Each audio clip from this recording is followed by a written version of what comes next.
कुछ लोग जो पीपल ऑफ द बुक कहलाते हैं, उन लोगों का कहना है कि हजरत इब्राहिम अलैहिस्सलाम नूह अलैहिस्सलाम की नस्लों में से थे और इनके फादर का नाम तारिक था।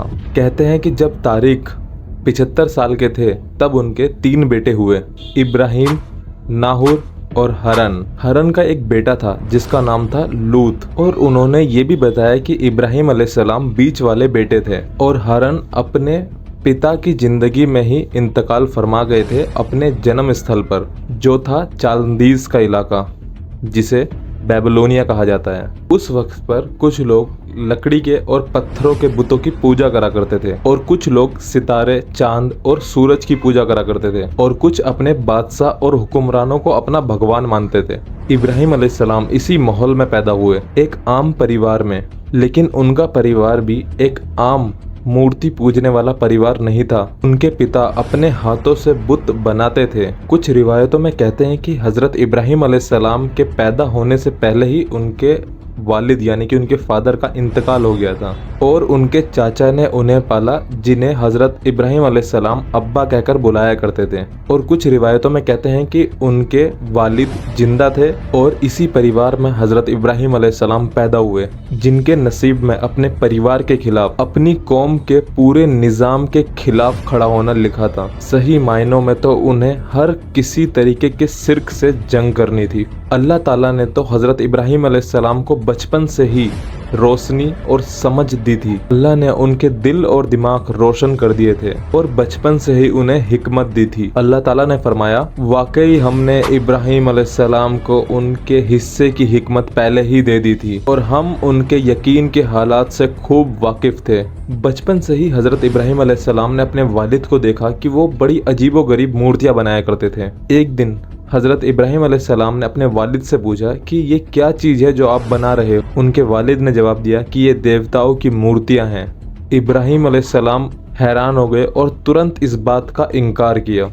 बचपन में वो इन मूर्तियों के साथ खेला करते थे, उनके ऊपर बैठ जाया करते थे जैसे लोग गधे और खच्चर के ऊपर बैठा करते हैं। एक दिन उनके वालिद ने देखा कि हजरत इब्राहिम अलैहिस्सलाम मरदूत की मूर्ति पर सवार हैं, तो वो गुस्से से दहल गए और उन्होंने अपने बेटे से कहा कि दोबारा ऐसी गलती मत करना। तो हजरत इब्राहिम अलैहिस्सलाम ने अपने वालिद से पूछा कि ये कौन सी मूर्ति है अब्बा, इसके कान हमारे कान से बड़े हैं। तो वालिद ने जवाब दिया, ये मरदूद है, देवताओं के देवता बेटा, उसके बड़े कान उसकी गहरी समझ को दर्शाते हैं। ये सुनकर हजरत इब्राहिम अलैहिस्सलाम जोर जोर से हंसने लगे और उस टाइम पर उनकी उम्र सिर्फ 7 साल थी। सालों बीत गए और ये हजरत इब्राहिम अलैहिस्सलाम बड़े हो गए। और अगर आपने हमारी इससे पहले की स्टोरी नहीं पढ़ी है तो वो पहले पढ़ लें, ताकि आपको ये स्टोरी और इजीली आसानी से समझ में आ जाए। लिंक डिस्क्रिप्शन में है पूरी प्लेलिस्ट का, और आपकी स्क्रीन पे भी दिखाई दे रही होगी हमारी पूरी प्लेलिस्ट तैयार है। बचपन से ही उनका दिल इन बुत परस्ती से नफरत से भर चुका था। उन्हें ये बात समझ नहीं आती थी कि एक समझदार आदमी कैसे एक मूर्ति बनाता है और फिर उस चीज की पूजा करता है। उन्होंने देखा कि ये बुत न खाते हैं, न पीते हैं और न बात करते हैं, और अगर इनको कोई उल्टा कर दे तो ये अपने आप को सीधा भी नहीं कर सकते हैं। फिर लोग ये बात कैसे मान सकते हैं कि ये बुत इनको फायदा या नुकसान पहुंचा सकते हैं। इब्राहिम अलैहिस्सलाम के लोगों का एक बहुत बड़ा मंदिर था जहां पर लोग बहुत सारे बुत रखा करते थे, और बीच में एक छोटा सा हिस्सा था जहां पर सबसे बड़े देवता की मूर्ति रखी जाती थी, जो कि अलग अलग क्वालिटी और शेप की थी। जब इब्राहिम अलैहिस्सलाम बचपन में अपने वालिद के साथ मंदिर जाते थे तो उनका दिल इन लकड़ी और पत्थर की मूर्ति से बढ़ती हुई नफरत से बढ़ जाता था। उन्हें सबसे ज्यादा हैरानी तो तब होती थी जब वो देखते थे कि लोग मंदिर में घुसते ही उन मूर्तियों के आगे झुक जाते थे, रोते और गिड़गिड़ाते हुए, जैसे कि इन मूर्तियों ने उन्हें सुन लिया हो या समझ लिया हो। शुरुआत में हजरत इब्राहिम अलैहिस्सलाम को ये सब देखकर हंसी आती थी, लेकिन धीरे धीरे उनका गुस्सा बढ़ने लगा। क्या ये अजीब नहीं था कि इतने सारे लोग धोखा खा गए हैं? सबसे बड़ी समस्या ये थी कि उनके वालिद चाहते थे कि जब इब्राहिम बड़े हों तो वो भी पंडित बन जाएं। उनके वालिद को अपने बेटे से सिर्फ ये उम्मीद थी कि वो भी इन मूर्तियों की इज्जत करे, मगर इब्राहिम अलैहिस्सलाम ने अपनी इन नफरत का इजहार करना कभी नहीं छोड़ा। एक रात इब्राहिम अलैहिस्सलाम अपने घर से निकले और एक पहाड़ी की तरफ चले गए। अकेले अंधेरी रात में चलकर उन्होंने एक गुफा को चुना जहां वो बैठे। उन्होंने आसमान की तरफ देखा। उन्हें याद आ गया कि वो सितारे और चांद को देख रहे हैं जिन्हें कुछ लोग जमीन पर पूजते हैं। उनके नौजवान दिल में एक गहरा दर्द भर गया। उन्होंने सोचा चांद, सितारे और गिरहों के परे क्या है, यानी कि अल्लाह। और वो हैरान हो गए और सोचा कि लोग इन आसमानी जिस्मों की पूजा कैसे कर सकते हैं जबकि अल्लाह ने ये सब चीजें सिर्फ अपनी इबादत और हुक्म मनवाने के लिए बनाई है। ये सब अल्लाह के हुक्म पर आती और जाती हैं। हजरत इब्राहिम अलैहिस्सलाम ने उन लोगों से बात की जो आसमानी जिस्मों की पूजा करा करते थे, जैसा कि अल्लाह ताला ने बयान किया। और इस तरह हमने इब्राहिम को आसमान और ज़मीन की बादशाहत का नज़ारा करवाया ताकि वो उन लोगों में से हो जाएं जो यकीन रखते हैं। जब रात ने उन्हें अंधेरे में ढूंढ लिया तो उन्होंने एक सितारा देखा और कहा, ये मेरा रब है।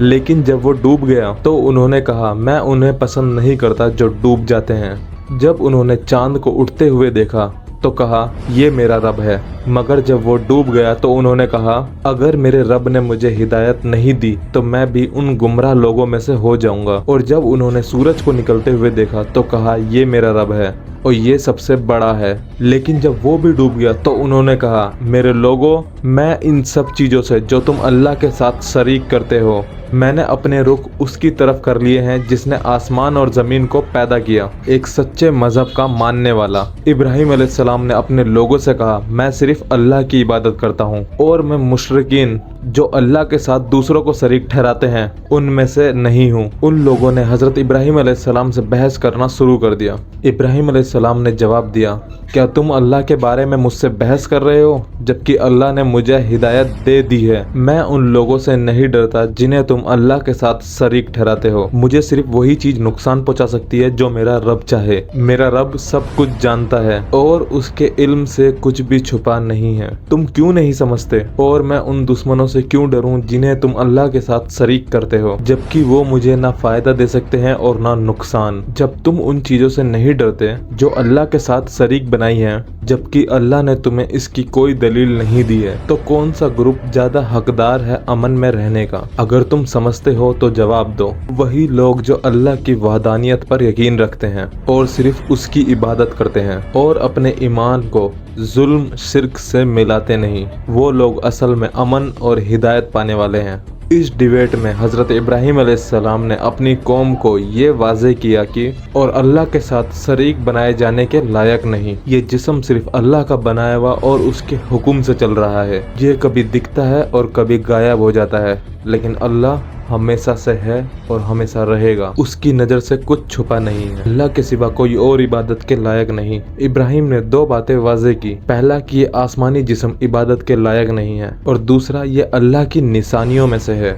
अल्लाह ताला फरमाते हैं, और उसकी निशानियों में से एक रात और दिन, सूरज और चांद है। तुम सूरज और चांद को सजदा ना करो बल्कि उस अल्लाह को सजदा करो जिसने इन्हें बनाया, अगर तुम वाकई उसकी इबादत करते हो। इब्राहिम अलैहिस्सलाम की दलीलों ने वाकई हक को सामने ला दिया, लेकिन उनकी कौम चुप बैठने वाली नहीं थी जो सितारा और गिरह की पूजा करा करती थी। उन्होंने इब्राहिम अलैहिस्सलाम को धमकी देना शुरू कर दी। तो इब्राहिम अलैहिस्सलाम ने कहा, क्या तुम अल्लाह ताला के बारे में मुझसे बहस कर रहे हो जबकि अल्लाह ताला ने मुझे हिदायत दे दी है? वो लोग जो अल्लाह की वादानियत यानी कि अल्लाह एक है को मानते हैं और अपने ईमान को जुल्म से गंदा नहीं करते, उन्हीं के लिए अमन है और वही हिदायत पर हैं। पहली किस्म के लोग जो सितारे और गिरहों की पूजा करा करते थे, उनका पर्दा गिर गया।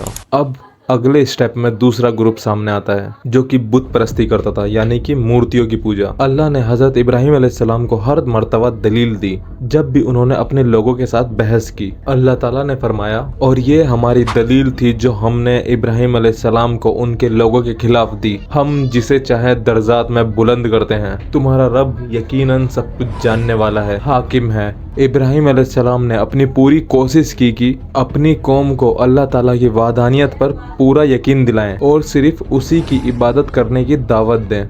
उन्होंने अपने वालिद और अपनी कौम से कहा, ये क्या मूर्तियां हैं जिन पर तुम लोग इतनी शिद्दत से आस्थाएं करते हो। उन्होंने जवाब दिया, हमने अपने बाप दादा को उनकी पूजा करते हुए पाया है। इब्राहिम अलैहिस्सलाम ने कहा, यकीनन तुम और तुम्हारे बाप दादा खुली गुमराही में थे। उन्होंने कहा, क्या तुम हमारे पास सच लेकर आए हो या मजाक कर रहे हो। इब्राहिम अलैहिस्सलाम ने कहा, नहीं, तुम्हारा रब तो आसमान और ज़मीन का रब है जिसने उन्हें पैदा किया, और मैं इस बात पर गवाह हूँ। अभी तक की हज़रत इब्राहिम अलैहिस्सलाम की जंगें फिर भी वो संभाल सकते थे, क्योंकि अभी तक ऐसे लोगों से जंग हो रही थी जो कि फैमिली से दूसरे थे। अब जो जंग होगी इब्राहिम अलैहिस्सलाम की, वो खुद उनके अपने वालिद के साथ यानी कि फ़ादर के साथ होगी, यानी कि फ़ादर वर्सेस सन। और इसके बाद क्या होता है हम ज़रूर जानेंगे।